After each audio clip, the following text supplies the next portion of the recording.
大家好，埃隆·马斯克突然造访中国，竟然与中国总理见面，在国际上赚足了眼球。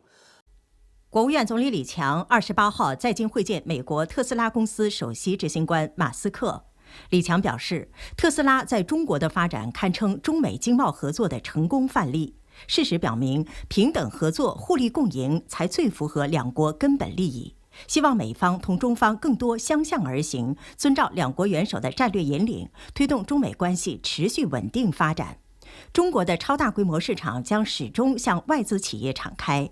中方言出必行，将在扩大市场准入、强化服务保障等方面继续下功夫，为外资企业提供更优的营商环境、更有力的综合支持，让各国企业安心放心地投资中国。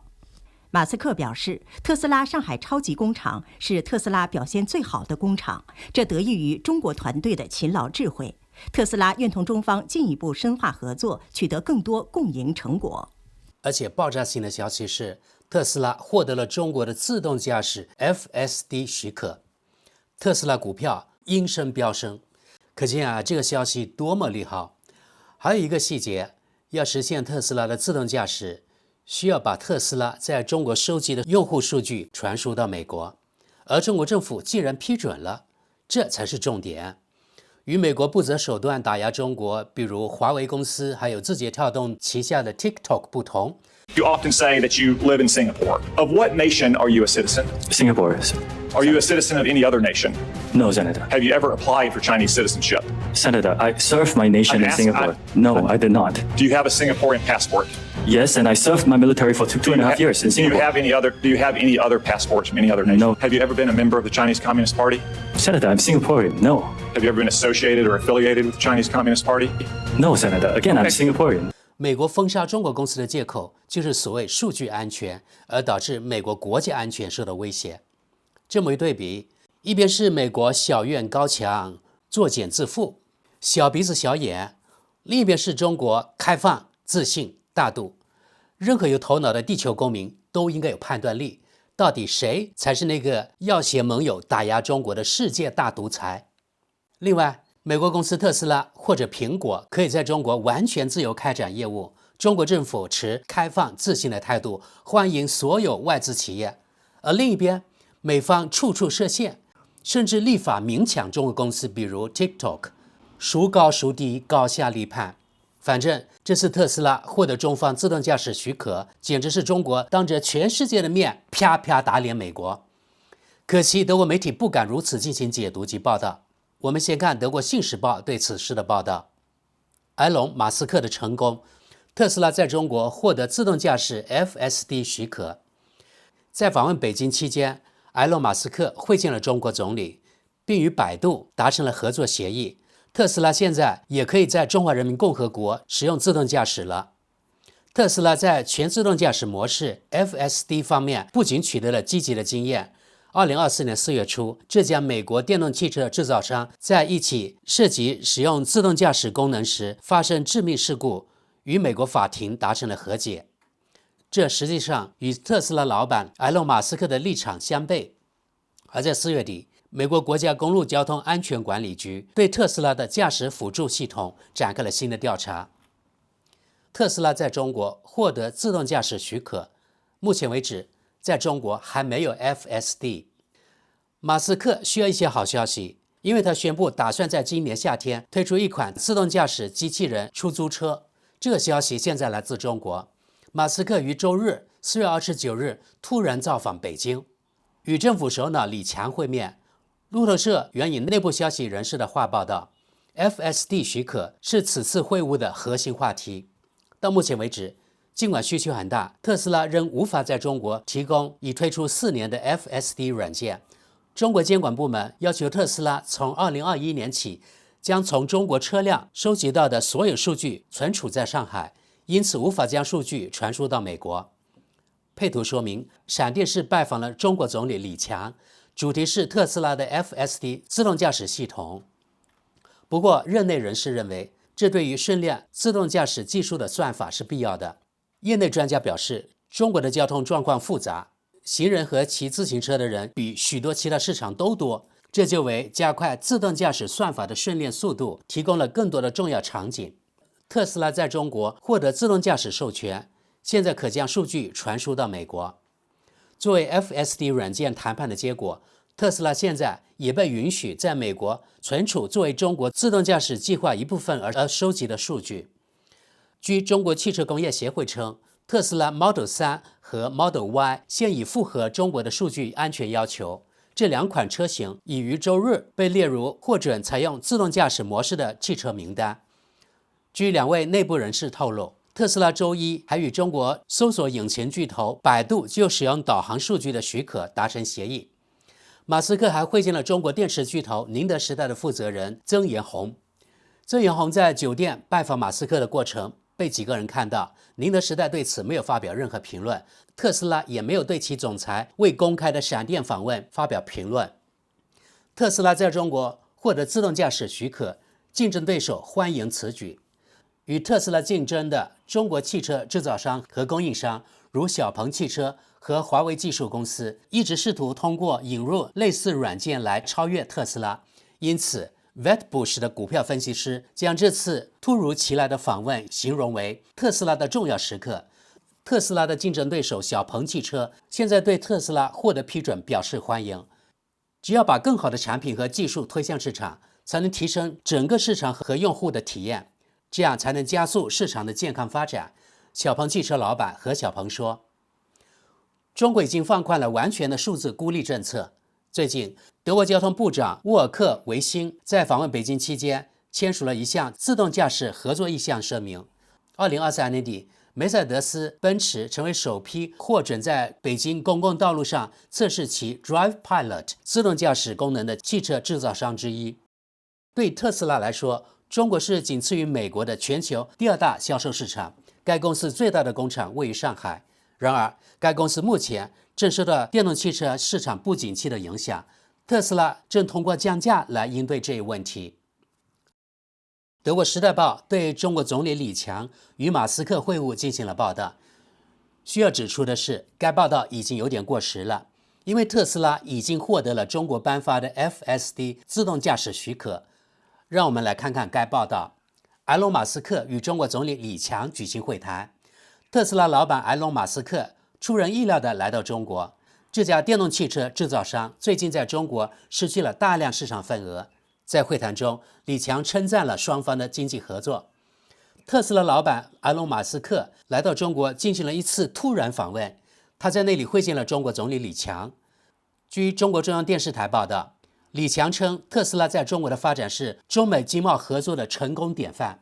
马斯克则赞扬了其中国团队在上海的辛勤工作。特斯拉全球最大的工厂就位于上海。马斯克表示，公司还准备加强与中方的合作。据媒体报道，他的访问还将涉及数据传输问题，因此这位企业家希望获得许可，允许特斯拉在美国存储在中国收集的作为自动驾驶计划一部分的数据。自2021年以来，特斯拉一直按照当地监管部门的要求，将在中国收集的所有数据保存在中国。据该公司称，这些数据并未转移到特斯拉总部所在的美国。马斯克已经宣布，特斯拉可能很快在中国推出自动驾驶软件。特斯拉早在4年前就推出了此类软件，然而尽管客户有此需求，特斯拉却没有在中国推出。中国的供应商目前正试图利用这种情况，用类似的软件来吸引客户。中国是特斯拉第二大销售市场。据中国国家媒体报道，这位特斯拉创始人据说还在与中国国际贸易促进委员会会长任鸿斌进行谈判。中国国家媒体援引马斯克的话说，他对电动汽车在中华人民共和国取得的进展感到非常高兴，未来所有车辆都应采用电力驱动。他此行与北京车展同期进行，北京车展也是今年最重要的行业展会之一。目前尚不清楚马斯克是否会出席此次活动。对特斯拉来说，中国是全球第二大销售市场，这家美国公司销量下滑。同时，中国电动汽车制造商引发的价格战让它苦不堪言。自10年前进入中国市场以来，特斯拉已在中国售出超过170万辆汽车。朋友们，对于马斯克与中国总理会晤，我们来看看德语媒体《时代报》的网友评论。第一条评论：也许他想在收购推特 X 大获成功之后收获 TikTok 呢？下一条评论：马斯克搞起了外交，作为世界首富，他绕过美国政府，与压迫本国人民并日益威胁邻国的中国政府进行谈判。难以想象，如果大众汽车或梅赛德斯在北京这样做，向共产主义独裁者磕头，会发生什么？金钱统治世界，尤其是马斯克，他以前是自由主义者，现在却滑向了专制主义。今天的马斯克的所作所为，是我不买特斯拉汽车的理由。下一条评论：他在欧盟也这样做吗？实际上，数据保护条例应该足以规定，必须在欧盟境内存储数据。下一条评论：我相信，当一位自称宇宙大师的人说出他的要求时，中国的合作伙伴一定会非常服气。下一条评论：数据本身最初是没有价值的，从中得出的结论才是价值所在。他们必须留在中国吗？如何管理这些数据？下一条评论：特斯拉的处境一定很糟糕吧？下一条评论：自今年年初以来，中国又开始对燃油车进行补贴，但没有计划像欧盟那样禁止燃油车。这里有个链接，中国政府已将2升以下燃油车的税率从10%降至5%。中国一直反对像欧盟那样禁止使用燃油车。中国汽车工业的巨大增长潜力不可能仅靠电动车来实现。下一条评论：中国的电动汽车能拯救气候？能吗？中国60%的电力需求来自煤炭，中国计划或正在建设120座新的燃煤电厂。下一条评论：在中国开始搞自动驾驶，这是绝妙的主意。中国人乐于接受新思想，而且有14亿人口。几年后，测试结果应适用于所有地球人。下一条评论：为什么特斯拉在中国落后了？不可能是劳动力成本的原因，还是中国国内的竞争对手得到了中国国家更好的支持？下一条评论：我很钦佩马斯克，他敢坐进特斯拉这样自动行驶的铁棺材里，而不是坐进正规的豪华轿车。下一条评论：难道马斯克就不能买下 TikTok 并搞残它吗？下一条评论：这么快就成了，与百度合作，数据传输可以开始，包括推出半自动驾驶。下一条评论：整个电动汽车行业没有达到预期，由于其他汽车制造商也在制造电动汽车，而特斯拉只能制造电动汽车，因此它的销量正在崩溃。此外，人们越来越清楚地认识到，电力并不总是绿色的。在中国，燃煤发电厂是电力的保证。全凭对特斯拉的信任，才会让股价持续上涨。马斯克知道这一切，这也是他此次到中国拜山头的原因。中国政府喜欢看到西方第一线的前来，这为中共提供了很好的画面素材。德国总理向中国表达问候。